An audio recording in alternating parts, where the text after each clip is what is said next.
Salut, je m'appelle Claire, j'ai 16 ans. Je suis juste une adolescente normale, ou je l'étais jusqu'à récemment. Avez-vous déjà rêvé de super pouvoirs comme ceux de super-héros de bande dessinée? Imaginez que vous en ayez un et à cause de ça, votre vie est devenue beaucoup plus difficile. Regardez jusqu'à la fin et vous apprendrez comment j'ai appris à avoir une vision à rayon X.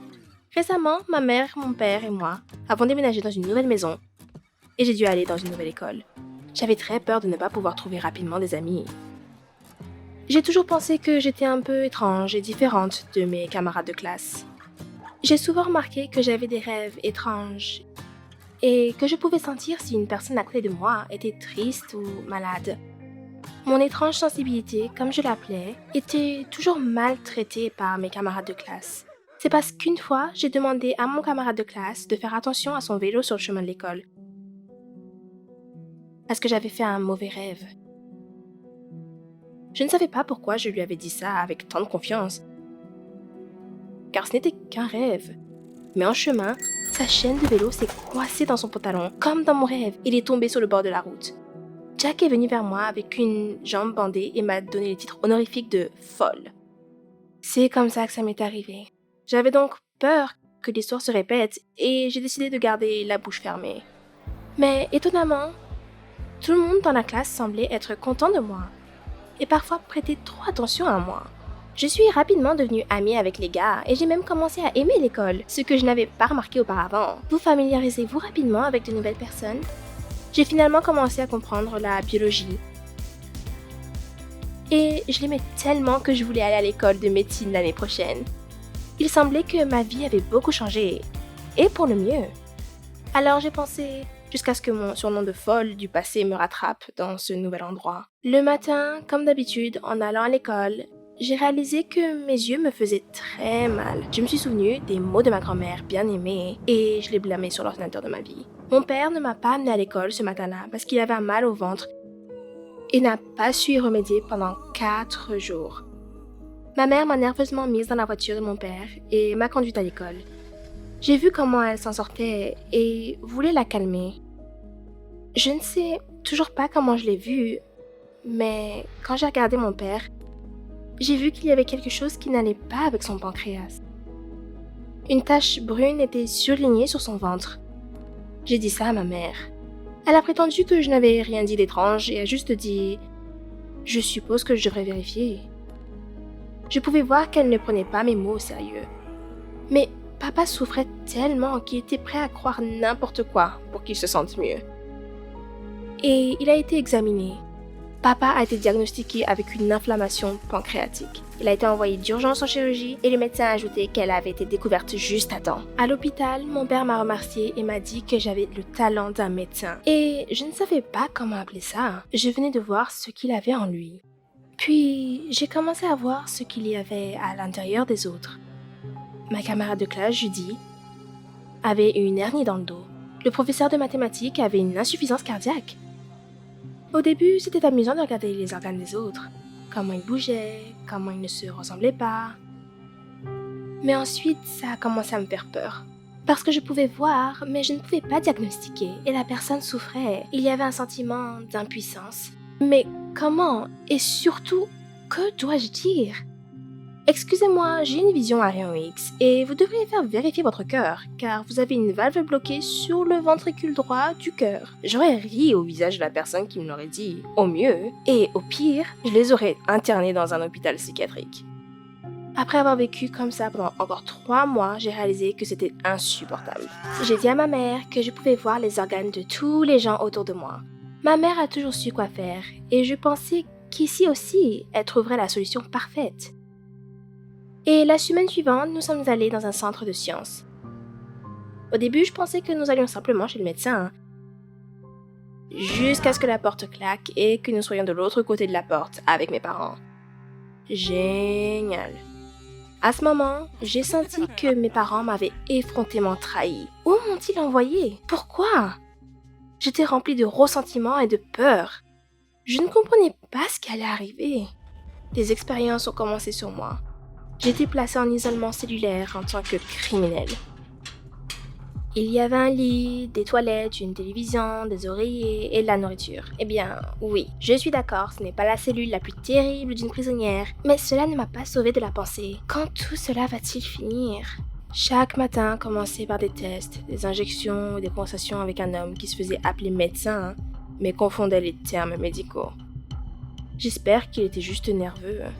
Puis des conversations avec un psychologue sur mon enfance et mes parents. Je ne voulais pas en parler du tout. Avez-vous déjà été très offensé par vos parents? Alors, vous comprendrez à coup sûr. La dernière goutte de ces expériences incompétentes sur moi a été la cruauté littérale des infirmiers. Quand j'ai refusé de prendre une pilule, l'employé m'a frappé à l'épaule. J'ai pris la pilule et j'ai réalisé que je devais fuir cet endroit. Ce n'était pas si facile, car je n'étais autorisée à sortir dans la rue qu'une fois par jour, vers midi, et avec un gardien. Je suis toujours sûre d'avoir été aidée par une sorte de miracle. Eh bien, ou les hormones, car le gardien était amoureux de l'infirmière et a raté le moment de mon évasion. Et maintenant, je lui faisais signe de derrière la porte. Le problème de la terrible conclusion a été résolu, mais je n'avais pas pensé où aller après cette prison. Les seules options que j'avais étaient mes parents, ma grand-mère ou une vie indépendante. Mes parents pourraient me mettre à nouveau dans cette prison, ou je pourrais devenir une clocharde dans une chemise blanche, ce qui n'était pas une perspective agréable non plus. Il semblait donc que aller chez ma grand-mère était la seule option raisonnable et agréable. Ma grand-mère m'a accueilli avec joie. Je lui ai dit tout ce que j'avais vécu, et elle était en colère et a promis de gronder ma mère de m'avoir fait ça. Grand-mère est drôle quand elle est en colère. Et j'étais contente d'avoir trouvé du soutien en elle. Tout semblait commencer comme d'habitude. Je suis retournée à l'école, je n'ai pas manqué grand-chose pendant la semaine. Cette semaine s'est passée pour moi comme une année douloureuse. Et tout le monde à l'école n'a eu que 3 leçons de mathématiques. Et même ces terribles photos de malades autour de moi ont disparu. Je me suis même demandé si je les imaginais. Alors c'était encore plus insultant d'être dans cette cage de torture pour rien. Mais je ne pouvais pas croire que ces organes partout avaient cessé de me tourmenter. Tout comme je ne pouvais pas croire que ma grand-mère m'avait vendue. Elle a dit à mes parents où j'étais. Et voici que mes précieux parents se tenaient sur le pas de la porte avec un visage coupable et pensaient que je leur pardonnerais juste d'être apparu sur le pas de la porte d'une maison où ils n'étaient pas attendus. J'ai regardé ma grand-mère avec la question « Pourquoi tu me fais ça ?» Elle a été la première à parler. Elle a dit que j'avais mal compris et que mes parents ne savaient pas ce que je vivais. Ma mère a continué et a présenté ses excuses sur la réalité des choses. Ils m'ont emmené un examen et un diagnostic du cerveau pour comprendre la cause de ce phénomène. Et ils n'avaient aucune intention de me bourrer de tests. Les médecins, sous prétexte de suspicion de troubles cérébraux, ont exhorté mes parents à me laisser pour un traitement gratuit. Mes parents ont eu peur et ont bien sûr dit oui. Et ce n'est que lorsqu'ils sont rentrés à la maison qu'ils ont commencé à soupçonner que quelque chose n'allait pas. Les médecins ne leur ont pas donné de photos de ma tête, ont refusé de les laisser me voir et ont même emporté mon téléphone. Ma mère a eu peur et a commencé à venir à l'hôpital tous les jours. L'infirmière de confiance a dit que j'avais disparu. Ma mère est presque devenue grise aux urgences. Elle a commencé à jurer et à appeler le médecin-chef, mais il n'y avait pas de réponse. Ma grand-mère a pris la décision responsable de lui dire que j'allais bien.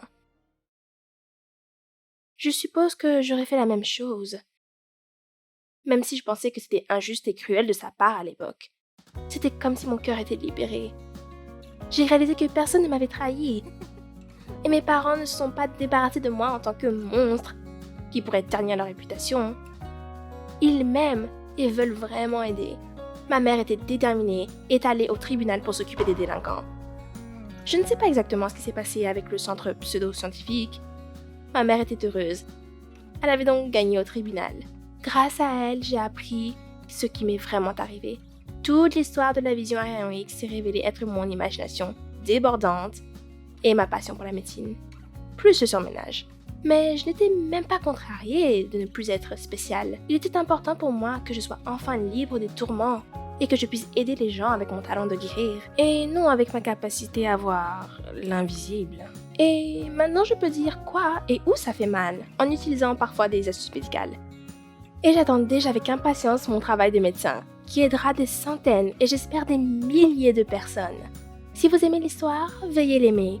Et pour voir plus de ces histoires, abonnez-vous à la chaîne.